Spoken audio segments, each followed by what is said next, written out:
आजको डिजिटल दुनियाँमा एउटा यस्तो प्रश्न छ जसले सायद धेरै परिवारलाई दुविधामा पारेको छ कि आफ्ना बालबालिकाको सुरक्षाको लागि उनीहरूको सोशल मिडिया अकाउन्ट निगरानी गर्नु ठिक हो? आज हामी यही निकै महत्त्वपूर्ण र जटिल विषयमा कुरा गर्नेछौं। वास्तवमा यो प्रश्नले हामीलाई एउटा निकै ठूलो द्वन्द्वमा पुर्याउँछ। एकातिर बालबालिकाको सुरक्षाको चिन्ता छ, अर्कोतिर उनीहरूको गोपनीयताको अधिकार र अभिभावकको भूमिका के हुनुपर्छ भन्ने गम्भीर प्रश्न पनि छ। यसलाई एउटा सामान्य समस्याको रूपमा मात्र हेर्नु हुँदैन। यो त एक हिसाबले अभिभावकको आफ्नो बच्चालाई जसरी तनी सुरक्षा दिन्छु भन्ने चाहना र बच्चाको अनलाइन संसारमा स्वतन्त्र हुने आवश्यकता बीचको एक आधुनिक द्वन्द्व हो।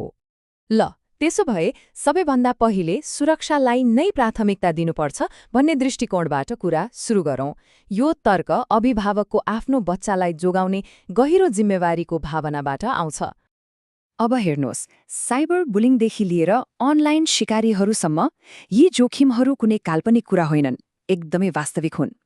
यिनै जायज डरहरूले गर्दा धेरै अभिभावकहरूलाई आफ्नो बच्चाको अनलाइन गतिविधिमाथि निगरानी राख्नु नै एकमात्र उपाय हो जस्तो लाग्छ।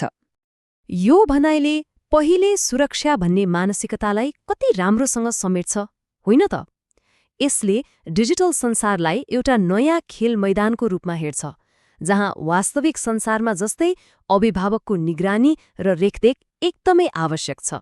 तर के सुरक्षाको लागि गोपनीयतालाई पुरै बेवास्ता गर्न मिल्छ त? अब सिक्काको अर्को पाटो हेरौं, जहाँ विश्वास र स्वतन्त्रतालाई किशोर किछोरीको विकासको लागि एकदमै महत्त्वपूर्ण मानिन्छ। निगरानीलाई यही डिजिटल विश्वासको प्रत्यक्ष उल्लङ्घनको रूपमा हेर्न सकिन्छ। अनि जब विश्वास टुट्छ, यसले अभिभावक र बच्चा बीचको सम्बन्धमा एउटा गहिरो दरार ल्याउन सक्छ। लगातार निगरानी गर्दा विश्वास मात्र टुट्ने होइन, यसले त बालबालिकालाई जिम्मेवार बन्न पनि सिकाउँदैन, बरु उनीहरूले समस्या लुकाउन सिक्न सक्छन् र अनलाइन जोखिमहरूसँग आफै जुझ्नका लागि चाहिने सिप कहिले विकास गर्न सक्दैनन्। त्यसो भए के गर्ने त? के यो कि त पूर्ण निगरानी कि त पूर्ण स्वतन्त्रताको मात्र कुरा हो? सायद होइन। अब एउटा मध्यमार्गको खोजी गरौँ जसले यी दुई अतिवादी सोचभन्दा पर जान मद्दत गर्छ। यो बहसको केन्द्रमा यही द्वन्द्व छ।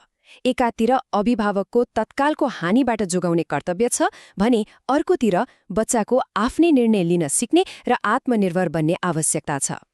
निगरानी वा जासुसी गर्नुभन्दा प्रभावकारी विकल्प भनेको सक्रिय सहभागिता हो।